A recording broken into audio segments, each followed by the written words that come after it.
धन्यवाद। आज के 77वें गणतंत्र दिवस के उपलक्ष्य में मेरे तमाम ग्रामवासियों, मंचासीन मुख्य अतिथि और मेरे गुरुजन, हेलो। जो सर ने बताया वर्तमान देश की स्थिति के बारे में, तो बड़ा गंभीर विषय है। मेरे देश के नौजवान 70 साल आजादी को पूरे होने के बाद भी जो सपना सजो करके देश के क्रांतिकारी वीर, चाहे वो शहीद आजम भगत सिंह हो, चाहे वो राजगुरु हो, चाहे वो सुखदेव हो, चाहे अफवाहुल्लाह खां हो, चाहे चंद्रशेखर आजाद हो, शायद भी किसी ने सोचा होगा कि देश की आजादी के 70 साल जाने के बाद आज देश का युवा बेरोजगारी के लिए तड़प रहा होगा, रोजगार पाने के लिए बेरोजगार से जूझ रहा होगा। और रही बात किसान हित की, तो अक्सर हमारा जो एरिया है वो किसान वर्ग से बिलोंग करता है। सर ने हमें बताया पहले ही कि जो दाम मिलने चाहिए थे किसानों को, वास्तव में आज हम 100 कोस दूर हैं। सुबह में दिल्ली के सीएम साहब अरविंद केजरीवाल का लाइव टेलीकास्ट प्रोग्राम चल रहा था एक पॉलिटिक्स हब के माध्यम से। गुरुदेव वो बड़ा गंभीर विषय पे चर्चा कर रहे थे, इस बात को लेकर के कि जिस माओ ने अपना लाल खोया, जिस देश वासियों ने अपने लालों को खोया, 600 वर्षों तक हिंदुस्तान पे मुगलों ने राज किया, 200 वर्षों तक अंग्रेजों ने राज किया, तो शायद उन लोगों के मन में यह चल रहा था कि हमारी देश की शहादत हो सकता है आने वाली पीढ़ियों के काम आए। लेकिन कई बार ऐसा मन में ख्याल आता है कि भगत सिंह जैसे लोगों ने शहादत भी क्यों दी। शायद उनके मन में ये आता कि जब गोरे अंग्रेज हिंदुस्तान को छोड़ करके भाग जाएंगे तो पीछे से काले अंग्रेज राज करने लग जाएंगे। और आज आप शिक्षा के मामले में चलिए, शिक्षा का इतना निजीकरण हो चुका है, जहां पर भी जाइए एक गरीब विद्यार्थी की कोई सुनता नहीं है। एक गरीब विद्यार्थी पढ़ाई नहीं कर सकता। एक गरीब विद्यार्थी के मन के अंदर जो सोच होती है एमबीबीएस बनने की, डॉक्टर बनने की, एक अच्छे पॉलिटिक्स लीडर बनने की, तो शायद एक आर्थिक तंगी के कारण वो अपने मुकाम को हासिल नहीं कर पाता। मित्रों, हमें सोचने वाला विषय हमारे लिए कि देश का युवा आज देश का भविष्य है। आप लोग देश की भविष्य को नींव को रखोगे। अभी हम 16 अगस्त को दिल्ली में कोई मीटिंग में हम लोग चले गए थे, तो यूपी के शिवपाल यादव की एक बहुत बड़ी विख्यात पार्टी है, शायद आप लोग जानते भी होंगे, उसके कुछ एक पॉलिटिक्स लीडर आए हुए थे।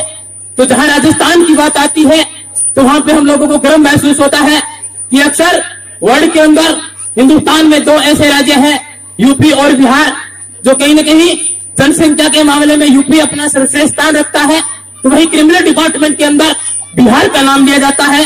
तो वहां वो लोग बता रहे थे कि मंगलाल जी, जिस राज्य से आप लोग बिलोंग करते हैं बहुत ही शांतिप्रिय माहौल है, हम लोगों का वहां पे बिजनेस चलता है और वहां के लोग इतने शांति दूत है कि अगर कोई रास्ता भटक जाए तो उनकी उंगली पकड़कर घर पे छोड़ के आने का वादा रखते हैं।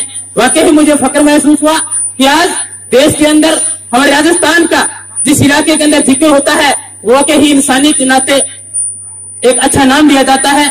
इसी प्रकार पीछे जो घटना हुई थी, मैं बात हनुमानगढ़ जिले की करूं, अक्सर पत्रकारिता के क्षेत्र में हम लोगों के पास हर रोज ऐसी सूचनाएं मिलती है कि कहीं मर्डर हो गया, कहीं गोली लग गई, कहीं किसी पे अत्याचार हो गया। हम लोग जाने की कोशिश भी करते हैं, लेकिन बहुत सी ऐसी जगह है जहां हम लोग नहीं पहुंच पाते।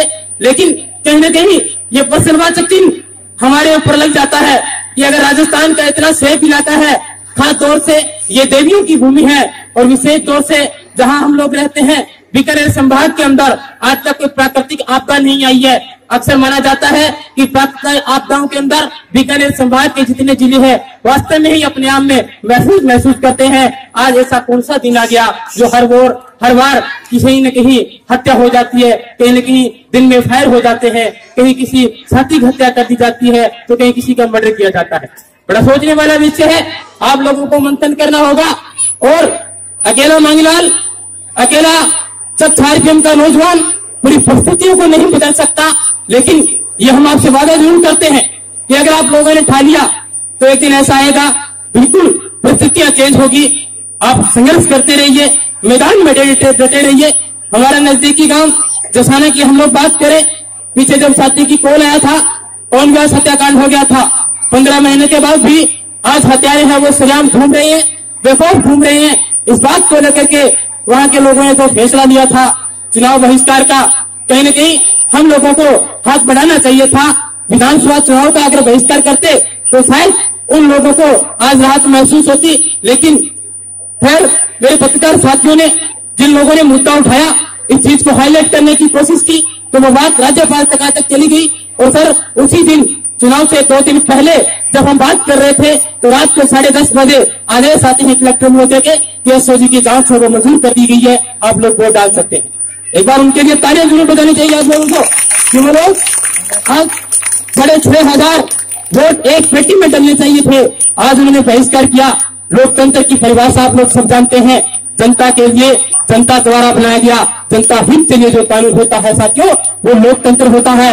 और लोकतंत्र के अंदर आज अगर सरेआम किसी को गोली मारकर हत्या कर दी जाए और आज उस हत्यारे बेखौफ घूमे तो वास्तव में लोकतंत्र के नाज नहीं बल्कि हम लोगों को शर्मिंदगी महसूस करना चाहिए।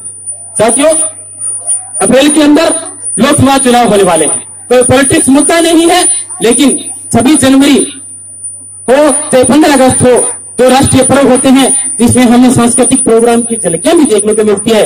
लेकिन ये देश के जो युवा है, ये छोटे छोटे पौधे हैं, उनको क्या पता चलेगा कि हमारे देश की स्थिति क्या है, हमारे देश की राजनीति की परिस्थितियां क्या है। हमारा देश का नौजवान आज एक रोजगार के लिए कहां सड़कों में घूम रहा है।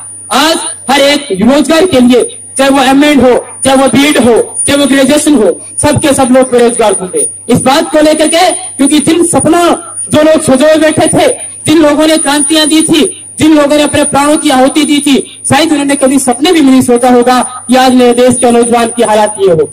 साथियों, निश्चित रूप से हम जो आजादी मांग रहे हैं, आप लोगों को पता चल रहा है कि देश की आजादी को 70 साल होने के बाद भी आज अपने आप में हम स्वतंत्र महसूस कर रहे हैं। नहीं, ये कहना बिल्कुल अतिशयोक्ति नहीं होगा।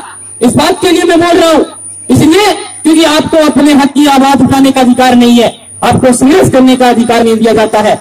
आपको चंद लोग न्यायपालिका को पोटली में समय लेकर के घूम रहे हैं, आप जितनी बढ़ती आवाज उठा लेना, लेकिन आपसे पहले वो दबाने के लिए पहुंचेंगे।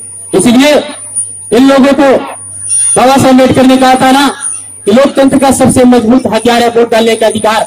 सत्ता परिवर्तन इज वेरी इंपॉर्टेंट, बिकॉज अगर आप जिंदगी में प्रोग्रेस करना चाहते हैं तो वोट बैंक का अधिकार आप इस्तेमाल करिए। काम दाम दंड भेद, अगर किसी भी तरीके का कोई आपके सामने सुझाव लेकर के आइए, उसे लात मार के भगाइए। ऐसे मर्दानी चीज हम लोग बर्दाश्त नहीं करेंगे जो हमारे लोकतंत्र के अधिकारी को छीनने का काम करे। बात हम सब 4 PM की विचारने की करें। निरंतर आप लोगों के बीच में रहते हुए प्रयासरत हैं कि इस मोमेंट पे हम लोग लेकर के आए। सत्ता परिवर्तन हुआ है, हो सकता है आने वाले अंदर हमारा विद्यालय कुछ और क्रमित होकर के हो सकता है 10वीं का भी बन जाए। नव निर्वाचित अमित चाचान हमने बात भी किए थे, लेकिन हो सकता है वो दिन कब आए जिस दिन सब लोगों का इंतजार है। और हम उम्मीद पूरी की पूरी करेंगे।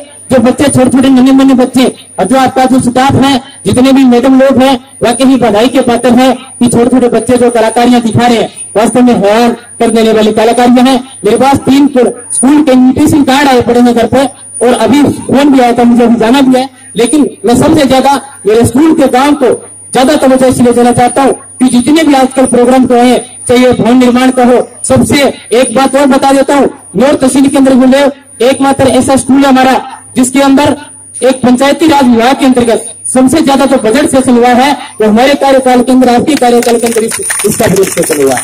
सबसे बड़ा कमरा है ये। आज तक मोड़ इतिहास के अंदर, मोड़ विधानसभा क्षेत्र के अंदर 200 गांव आते हैं, किसी का भी इतना बड़ा कमरा नहीं है जो हम लोगों को मिला है। ये गवर्नमेंट होना चाहिए, ये आप लोगों की मेहनत है और आप लोग लगातार सहयोग करते रहे। तो ये जो बीच के अंदर पिछली बार प्रोग्राम किए थे तो हमने एक बात कही थी मंच के माध्यम से, ये जो खाली जगह हम लोगों को दिख रही है तो ये थोड़ा असहनीय है। लेकिन अब एक छोटी सी जगह और रह गई है, ये भी मेरे लिए असहनीय है, क्योंकि अगर 15 अगस्त आए इससे पहले मेरा ये टारगेट रहेगा कि कोई भगासों को पटाखे लेके आए और या कुछ न कुछ देश का जरूर करा। तो साथियों, ये टारगेट आप लोग अवश्य करें। ये हमारी जन्मभूमि है, हमारी कर्म भूमि है। जब हम शिक्षा की नगरी में प्रवेश कर चुके थे, आज जो बड़ी बड़ी तारीफें हम लोगों को सुनने को मिलती है कि पत्रकार साथी हम आपके बहुत बड़े फैन है, तो हमारा जो दिल है वो बहुत बड़ा हो जाता है। इस बात को लेकर के कल एक साथी कमेंट कर रहा था लाइव प्रोग्राम में कि आप एक छोटी सी बस्ती से बिलोंग करते हो, और आपकी बस्ती से इतने इतने बड़े अच्छे कलाकार हैं। सुभाष शर्मा का भी इन्होंने नाम लिया, साथ ही मेरा भी नाम लिया, तो मुझे गर्व फील हुआ कि छोटी बस्ती नहीं है। अगर आपके अंदर कहते हैं छोटा पटाखा बड़ा धमाका, तो पटाखे के अंदर पावर कितनी है वो आप पे डिपेंड करना, आपके अंदर पावर कितनी है। तो मित्रों, मैं ज्यादा आपका समय नहीं लूंगा। वो जो लास्ट के अंदर जो प्रोग्राम करवाया, ये बच्चों ने जो योगा प्रोग्राम कराया, आज के लिए सर्वश्रेष्ठ जो प्रोग्राम था, इनके लिए जरूर तालियां बजाएंगे प्रोग्राम का। और एक खुशी मेरे लिए और, क्योंकि मेरा छोटा भाई अभी बाप बन गया है और मैं ताऊ बन गया, उस खुशी के अंदर ये जो बच्चे हैं, जितने भी बच्चे हैं 7-8 जो इनकी यूनिफॉर्म प्रॉपर नहीं थी जो उनको करना चाहिए, उनके लिए यूनिफॉर्म की मैं व्यवस्था कराऊंगा। 7-8 बच्चे जितने भी नाम नोट करके दे दीजिएगा और हम उनको वो व्यवस्था प्रोवाइड कराएंगे, ताकि स्कूल से निकल कर आगे भी स्कूल में जाए तो उनको एक कंफर्टेबल ड्रेस में फीलिंग होना चाहिए। वास्तव में बहुत बढ़िया किया उन्होंने। तो समय की निजात तक देखते हुए हम आपसे माफी चाहते हैं कि आपका समय ज्यादा ले लिया। एंटरटेनमेंट करना बहुत जरूरी है आज के दिन। तू अपनी जमीन, तू अपना आसमान पैदा कर, अरे दिल में एक नया विश्वास पैदा कर, मांगने से नहीं मिलती है सौगातें साथियों, छीन लेने का इतिहास पैदा कर। जय हिंद, जय भारत।